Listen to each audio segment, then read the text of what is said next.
যুগে যুগে ওসমান হাদিরা ঘরে ঘরে জন্মায় না, ওসমান হাদিরা জেলায় জেলায় জন্মায় না, প্রতি বছর জন্মায় না, কিন্তু এরা আমাদের যুবকদের জন্য শিক্ষা, আমাদের সবার জন্য শিক্ষা, অনুপ্রেরণা।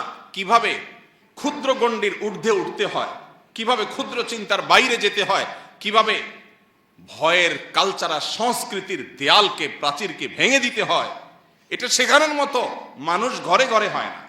মুসলমানের সম্মান নিহিত আছে দুইটা জিনিসের মধ্যে: এক, মৃত্যুর ভয়কে জয় করা; দুই, দুনিয়ার মোহের ঊর্ধ্বে উঠা। বেঁচে থেকে কি হবে? বেঁচে থেকে কতকাল বাঁচতে পারবো? 1000 বছর তো বাঁচতে পারবো না, মরতে তো হবেই। তাহলে সে মৃত্যুটা কেন গৌরবের মৃত্যু হবে না?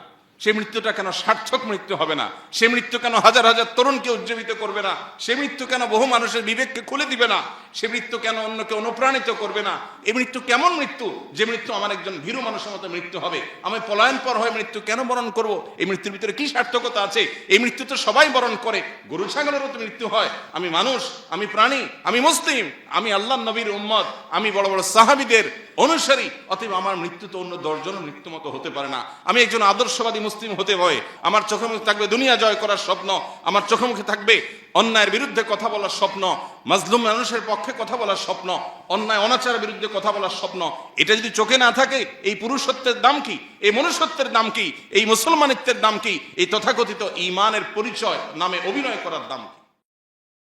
কোরআনে হাকিমে আমাদেরকে আমাদের রব আল্লাহ সুবহানাহু ওয়া তাআলা যত আদেশ করেছেন, যত নির্দেশ করেছেন, এর মধ্যে যে কয়েকটি নির্দেশকে বারবার বিভিন্নভাবে ঘুরিয়ে ফিরিয়ে আমাদেরকে আল্লাহ তাআলা বিশেষভাবে নির্দেশ করেছেন, সতর্ক করেছেন, সে বিষয়গুলোর অন্যতম হলো ইনসাফ প্রতিষ্ঠা করা। কোরআনে কারিমে ইনসাফ এই বিষয়টিকে কোথাও আদল, কোথাও কিসত, কোথাও অন্য কোনো শব্দ দ্বারা আল্লাহ তাআলা আখ্যায়িত করেছেন, এবং এই ইনসাফ সংশ্লিষ্ট নির্দেশনা কোরআনে কারিমে কমপক্ষে 30 বারেরও বেশি আল্লাহ তাআলা আমাদেরকে দিয়েছেন। আল্লাহ সুবহানাহু ওয়া তাআলা ইরশাদ করেছেন, ওয়াকুনু কাওয়ামিনা বিল কিসত শুহাদাআ লিল্লাহ ওয়ালাউ আলা আনফুসিকুম। ঈমানদারদের বৈশিষ্ট্য এটি।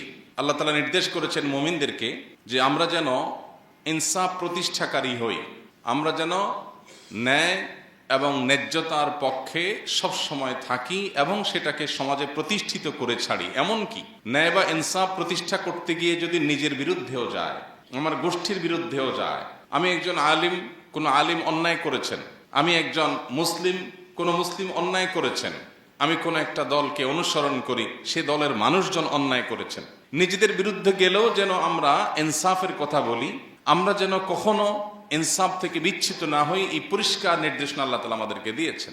আল্লাহ সুবহানাহু ওয়া তাআলা অন্য আয়াতে বলেছেন, ওয়ালা ইয়াজরিমান্নাকুম শানআনু কওমিন আলা আল্লা তা'দিলু ই'দিলু হুয়া আকরাবু লিত-তাকওয়া।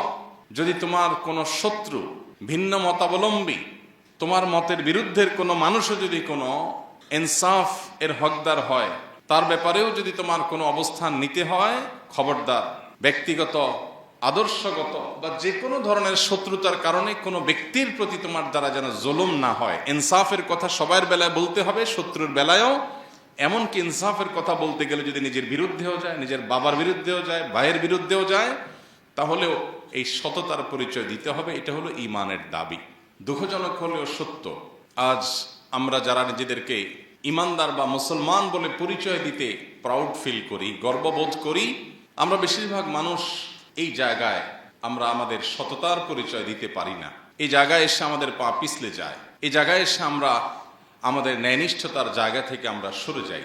অথচ আল্লাহ রাব্বুল আলামিনের কাছে প্রিয় পাত্র হওয়ার প্রয়োজনে, আখিরাতে নাজাতের প্রয়োজনে শুধু আমাদেরকে নামাজ পড়লে হবে না। নামাজের পাশাপাশি আমার সামগ্রিক জীবনে ইনসাফ সর্বত্র আমাকে প্রতিষ্ঠা করার সংগ্রাম, প্রচেষ্টা, এটা অব্যাহত রাখতে হবে। আমি যদি জুলুম করি, আমি যদি জুলুমের সমর্থক হই, আমি যদি জুলুমকে সহনীয় বিষয়ে পরিণত করি, আমি যদি জুলুমের ব্যাপারে সোচ্চার না হই, আমি যদি আমার ন্যূনতম দায়িত্বটুকুও পালন না করি, তো আল্লাহ রাব্বুল আলামিন আমাদেরকে সতর্ক করেছেন। আল্লাহ বলেছেন, ওয়ালা তারকানু ইলাল্লাযীনা যালামু ফাতামাসসাকুমুন নার।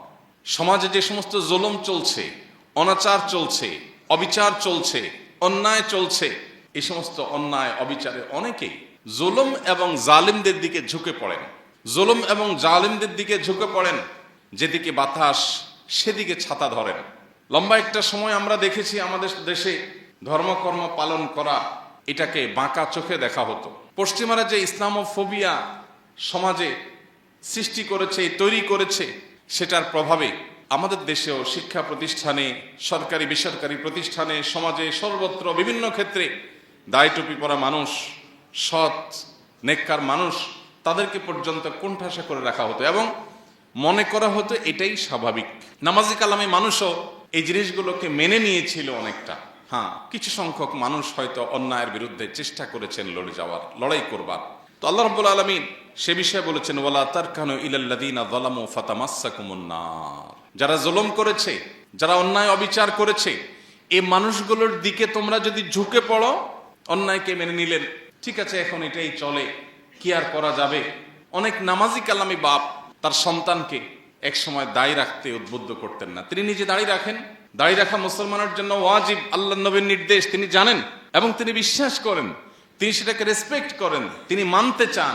কিন্তু এটা করতে গেলে হেনস্থার শিকার হবে আমার ছেলে, এই জন্য ছেলেকে দাড়ি চাচতে অনেক বাবা বলতেন।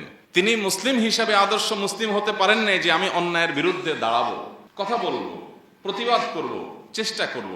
বেশিরভাগ মানুষ আমরা এরকম। হ্যাঁ, কিছু মানুষ, কিছু আল্লাহর বান্দা সব সময় অন্যায়ের বিরুদ্ধে সাধ্য অনুযায়ী লড়ে গেছে।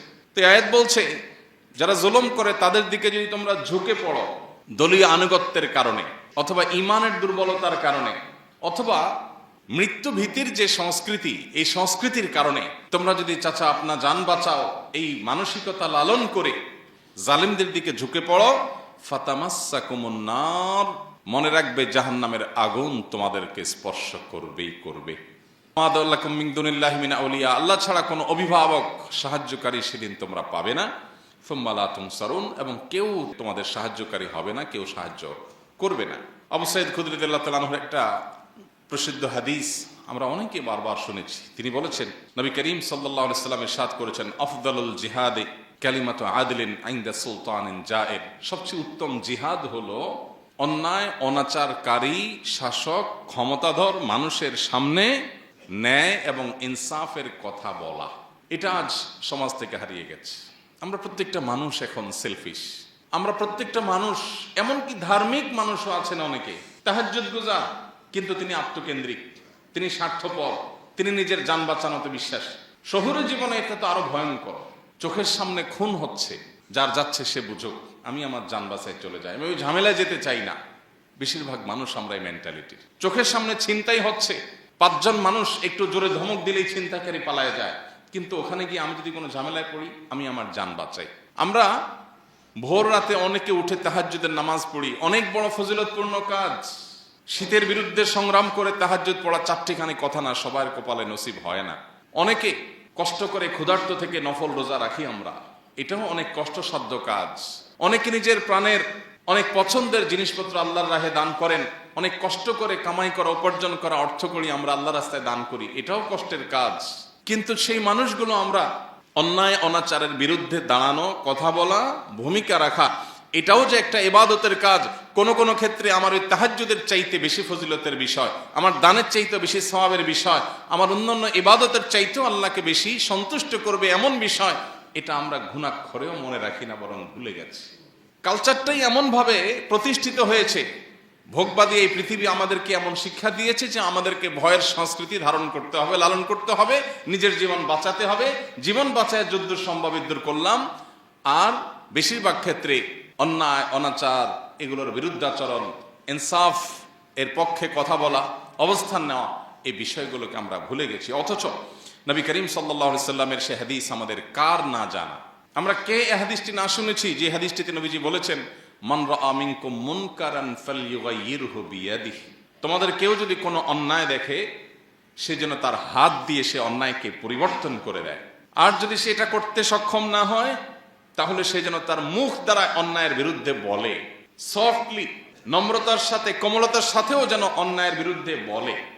আর যদি সেটাও করতে না পারে, অন্তত অন্তর থেকে এই অন্যায় পরিবর্তন করবার চিন্তা, সংকল্প, পরিকল্পনা, নিয়ত, এর প্রতি ঘৃণা, এগুলো যেন অন্তত লালন করে। এটুকু হলো ইমানের সর্বনিম্ন স্তর। আর যদি এটুকুও না হয়, আপনার সমাজে অনাচার হচ্ছে, আপনার ব্রুটা পর্যন্ত ভাঁজ হচ্ছে না, কপালে ভাঁজ হচ্ছে না, অন্যায় হচ্ছে, আপনি সেটার বিরুদ্ধে কথা বলা তো দূরের কথা, আপনার মধ্যে কোনো হিতাহিত জ্ঞানটুকু পর্যন্ত নেই, আপনি আপনার নিজেকে নিয়ে ব্যস্ত, তাহলে নিজেকে মুসলিম বা ইমানদার হিসাবে দাবি করবার কোনো নৈতিক অধিকার আমাদের নাই। আজ দুঃখজনক বাস্তবতা হলো আমরা বেশিরভাগ মানুষ এই কাতারের মুসল্লি। আমরা নামাজ পড়ি কিন্তু অসৎ কাজে বাধা প্রদান আমরা করি না। আমরা প্রত্যেকটা মানুষ যদি অন্যায়ের বিরুদ্ধে সোচ্চার হতাম, কোনো জালেম মাথা ছাড়া দিয়ে দাঁড়াতে পারতো না, কোনো আধিপত্যবাদীরা আমাদেরকে গোলাম বানিয়ে রাখতে পারতো না। কিন্তু আমরা যখন স্বার্থপর হয়ে গেছি, আমরা যখন শুধু নিজের জীবন আর পরিবার নিয়ে আমাদের চিন্তা ভাবনা ঘুরপাক খায়, এর বাইরে আমরা ভাবতে পারি না, তখন গোলামি আমাদের জন্য অবধারিত হয়ে গেছে, অপমান আমাদের জন্য অবধারিত হয়ে গেছে, অপরিহার্য হয়ে গেছে। নবী সাল্লাল্লাহু আলাইহি সাল্লাম তার সেই প্রখ্যাত হাদিসে এমনি এমনি বলেননি, একটা সময় আসবে যে সমস্ত জাতিগোষ্ঠীরা, সমস্ত সম্প্রদায়, অন্য ধর্মের মানুষেরা, মানুষ যেভাবে খাবারের টেবিলে বসে চারপাশে ভাগযোগ করে ছিঁড়ে ফুড়ে খায়, তোমাদের মুসলিম জাতিকে সেভাবে ছিঁড়ে ফুড়ে খাবে। কখনো তোমাদেরকে জঙ্গি তকমা দিবে, কখনো তোমাদেরকে মৌলবাদী তকমা দিবে, কখনো তোমাদেরকে বিভিন্ন দেশবিরোধী তকমা দিবে। এগুলো দিয়ে দিয়ে তোমাদেরকে দুর্বল করবে, কোণঠাসা করবে এবং তোমাদেরকে শেষ করবে, ধ্বংস করবে। নিজেদের মধ্যে গ্রুপিং সৃষ্টি করে, মতবিরোধ সৃষ্টি করে, তোমাদের মধ্যে মতভিন্নতা সৃষ্টি করে তোমাদেরকে লাগিয়ে দিবে এবং মুসলমানদের মধ্যে একটা অংশ আরেক অংশের ব্যাপারে দ্বিধাগ্রস্ত হয়ে পড়বে। এরকম যে জটিল অবস্থায় তৈরি হবে, অন্য সম্প্রদায়ের মানুষরা তোমাদেরকে ভোগের বস্তুতে পরিণত করবে, তোমাদেরকে ভেঙে চড়ে খাবে। কেউ কাশ্মীর নিবে, কেউ ইরাক নিবে, কেউ সিরিয়া নিবে, কেউ আফগানিস্তান নিবে, কেউ আফ্রিকা নিবে। ভাগযোগ করে সবাই তোমাদেরকে যখন লুটপাট করে খাবে, এমন একটা সময় আসবে। নবীজিকে সাহাবীরা বলেছেন, ইয়া রাসূলুল্লাহ আবি কিল্লাতি নাহনু ইয়াউমাইদিন, সেদিন কি আমাদের সংখ্যা অনেক অল্প হবে, সেজন্য দুরবস্থা হবে? নবীজি বলেছেন, না, বাল আনতুম ইয়াউমাইদিন কাসীর, বরং সেদিন তোমাদের সংখ্যা হবে অনেক। দুনিয়াতে কোটি কোটি মুসলমান থাকবে, ওয়ালাকিন্নাকুম গুসাউন কাগুসাইস সাইল, কিন্তু বানের পানির উপরে খড়কুটা যেরকম ভেসে যায়, তোমরা সেরকম খড়কুটার মতো হবে। তোমরা আদর্শহীন মুসলিম হবে, নামে মুসলমান ধারণ করবে, নামাজ পড়াটাকেই শুধু ইসলাম বানিয়ে নিবে, অন্যায়ের বিরুদ্ধে কথা বলাকে তোমরা কোনো ভালো বিষয় মনে করবে না। নবীজি বলেছিলেন সেদিন তোমাদের এই পরিণতির দুটি কারণ থাকবে, এক হুব্বুদ দুনিয়া, দুই কারাহিয়াতুল মউত। তোমাদের মধ্যে দুনিয়ার মোহ অনেক বেশি হয়ে যাবে। দুনিয়ার মোহ যখন বেশি হয়ে যাবে, তখন আমার ফ্যামিলি, আমার বাচ্চা কাচ্চা, আমার বাপ ভাই, আমার নিজের, আমার ব্যবসা বাণিজ্য, আমার ক্যারিয়ার, তোমার চিন্তা শুধু এই চক্রের মধ্যে ঘুরপাক খাবে। এই চক্রকে ভেদ করে তুমি জান্নাত পর্যন্ত দেখতে পাওয়া, আখিরাত পর্যন্ত দেখতে পাওয়া, রবের সন্তুষ্টি অর্জন করা, সার্থক মানুষ হয়ে যাওয়া, এই মানসিকতা তোমাদের মধ্যে থাকবে না। ক্ষুদ্র চিন্তার মধ্যে তোমরা সীমাবদ্ধ থাকবে।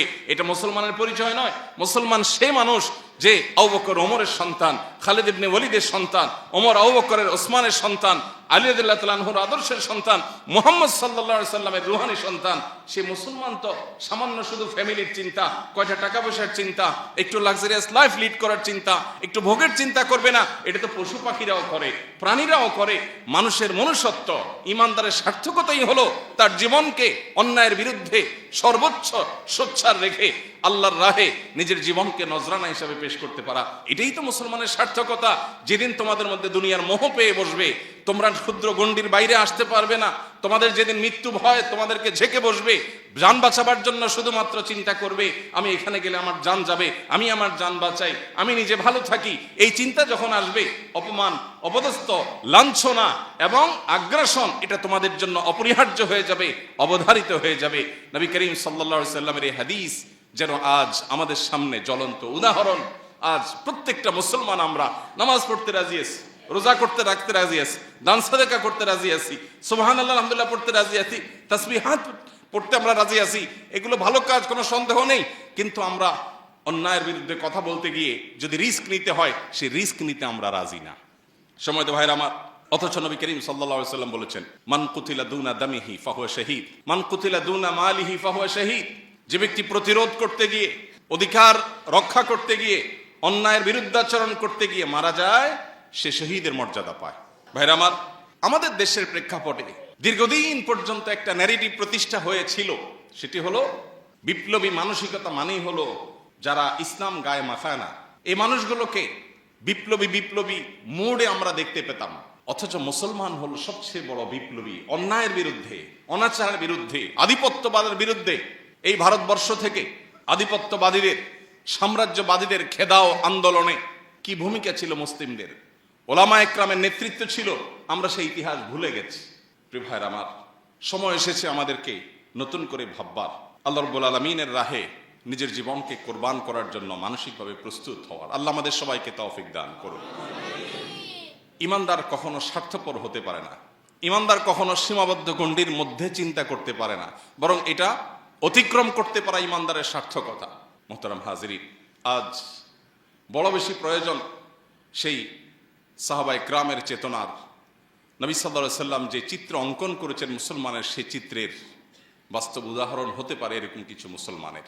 এরকম কিছু মুসলমান যদি আজ পৃথিবীতে তৈরি হয়, তাহলে আবারও মুসলিমের সে গৌরব, মুসলমানদের সে শৌর্যবীর্য, মুসলমানদের সে ঐতিহ্য, সেটা আবারও উদ্ধার করা সম্ভব। এবং সবচেয়ে বড় কথা হলো, আল্লাহ রাব্বুল আলামিনের কাছে আমার প্রিয় পাত্র হওয়া, আমার আখিরাতকে নিজের করে নেওয়ার এর চেয়ে শর্টকাট এবং সংক্ষিপ্ত কোনো উপায় নাই। যে ব্যক্তি তার জীবনের মায়া ত্যাগ করে, তার কাছে দুনিয়ার মোহ কোনো বিষয়।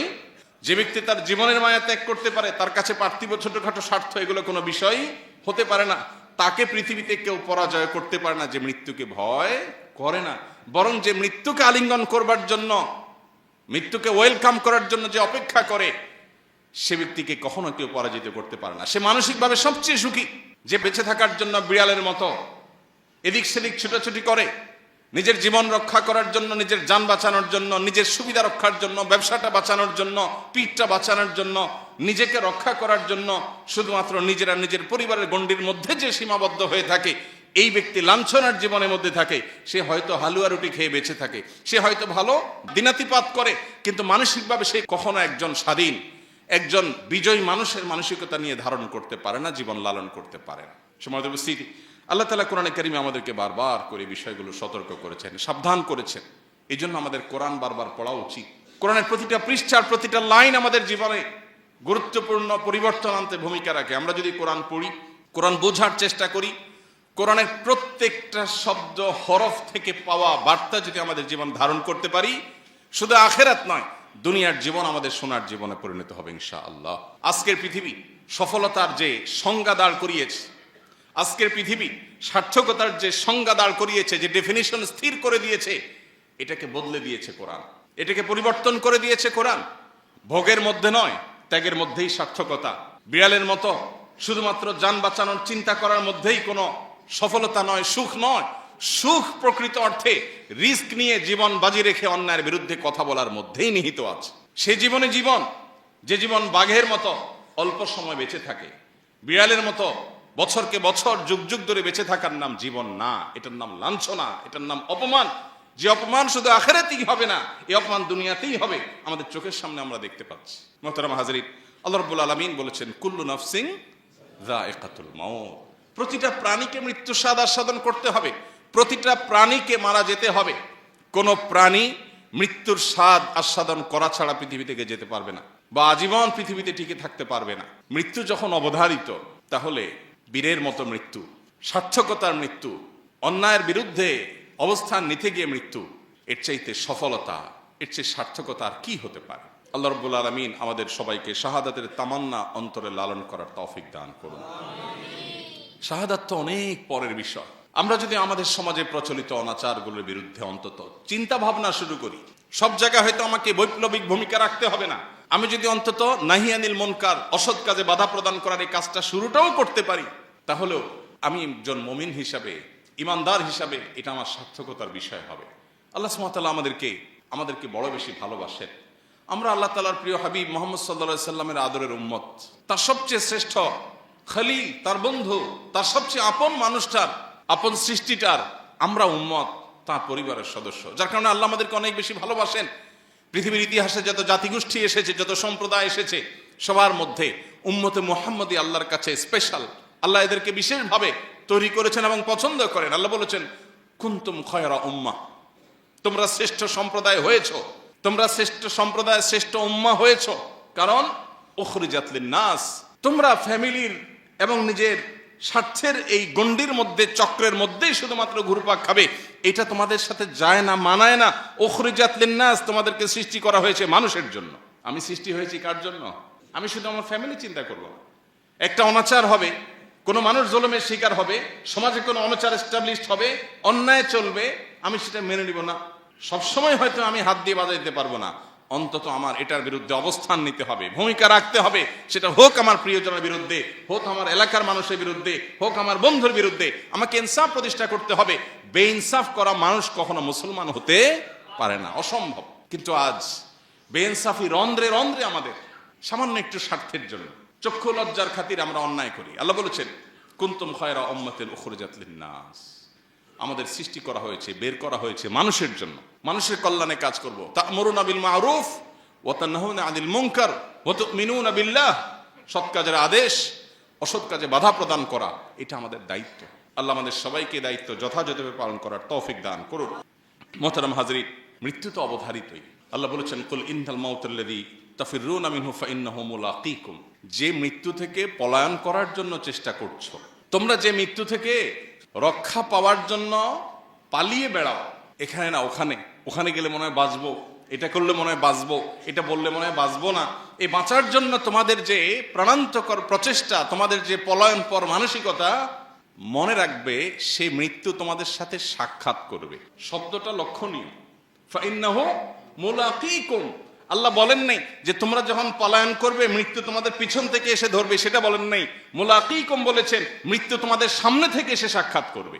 তুমি যেদিকে যাচ্ছ পলায়ন করতে, ওই দিক থেকে মৃত্যু আসবে তোমাকে সাক্ষাৎ করার জন্য, এড়াতে পারবে না। মৃত্যু যখন অবধারিত, তাহলে সেটা শিয়ালের মৃত্যু কেন হবে? বাঘের মৃত্যুই হওয়া উচিত।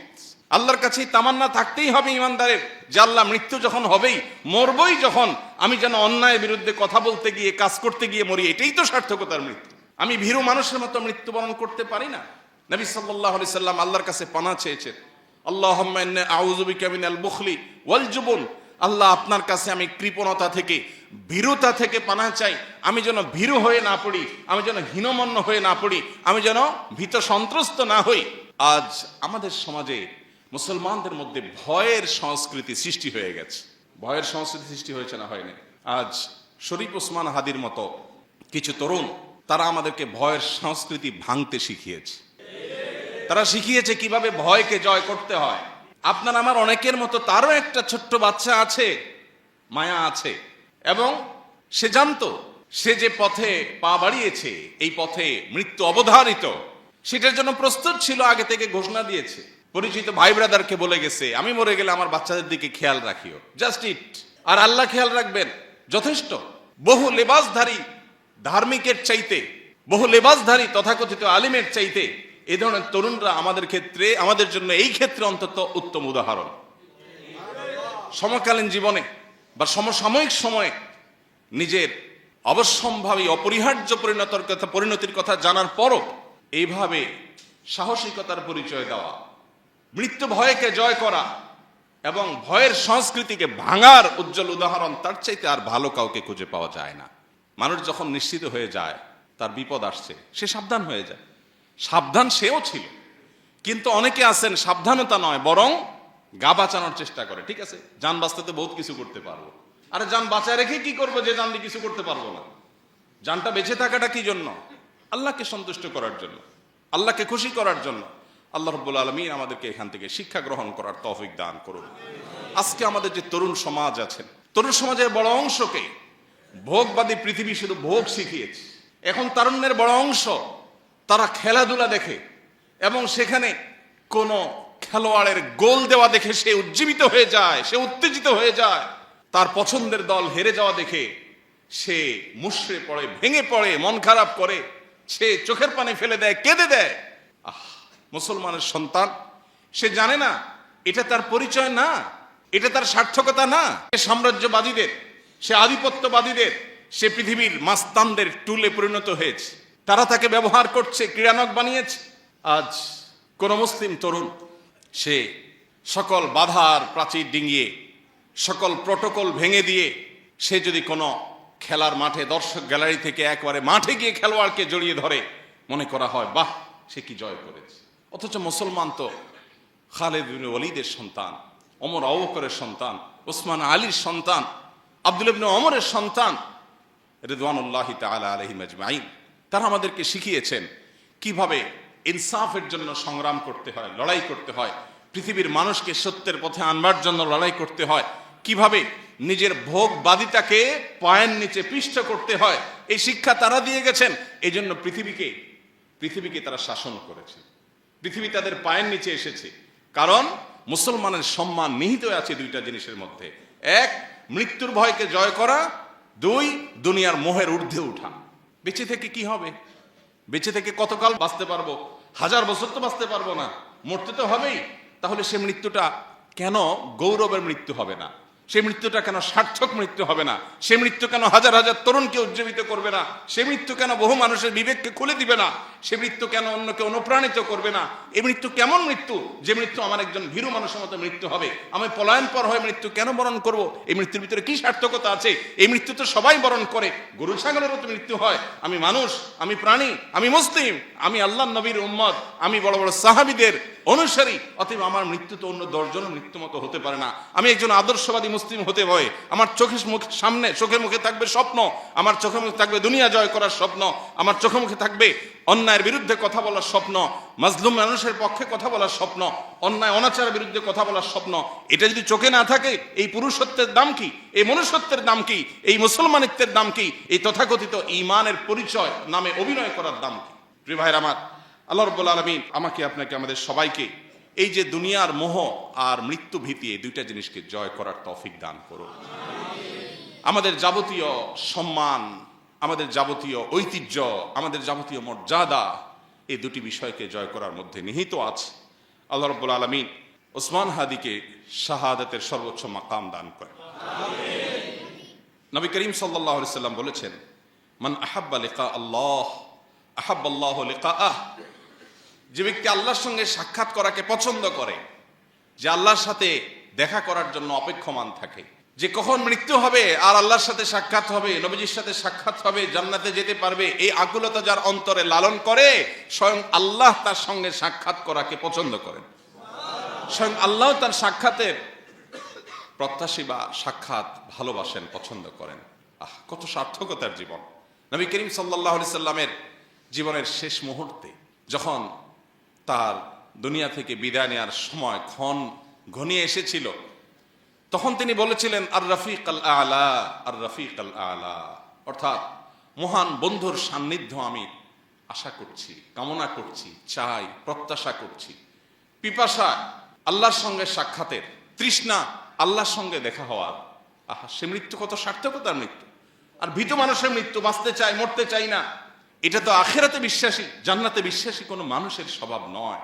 আমরা বেশিরভাগ মানুষ এই কাতারে, আমরা গায়ে গোতরে মুসলমান, দাবিতে মুসলমান, ইবাদতে আচারে মুসলমান, কিন্তু ভেতর থেকে মুসলমান হয়ে উঠতে পারিনি, ভেতর থেকে মুমিন হয়ে উঠতে পারিনি, আমার অন্তরকে মুসলমান বানাতে পারিনি, আমার নিজেকে ইমানদার বানাতে পারিনি। যদি পারতাম তাহলে মৃত্যু আমার সবচেয়ে প্রিয় জিনিস হতো, কারণ মৃত্যুর পরেই আমার জান্নাত অপেক্ষা করছে। মৃত্যু আমার সবচেয়ে প্রিয় জিনিস হতো, কারণ তারপরে আমার নবীর সাথে সাক্ষাতের সুযোগ তৈরি হবে। মৃত্যু আমার সবচেয়ে প্রিয় জিনিস হতো, কারণ তারপরেই আমার জান্নাতে যাওয়ার পথ সুগম হবে। হাউজে কাউসার আমি পাবো, নবী রাসূলদের সাথে সাক্ষাৎ আমি পাবো, স্বয়ং আল্লাহর সাথে আমি সাক্ষাৎ পাবো।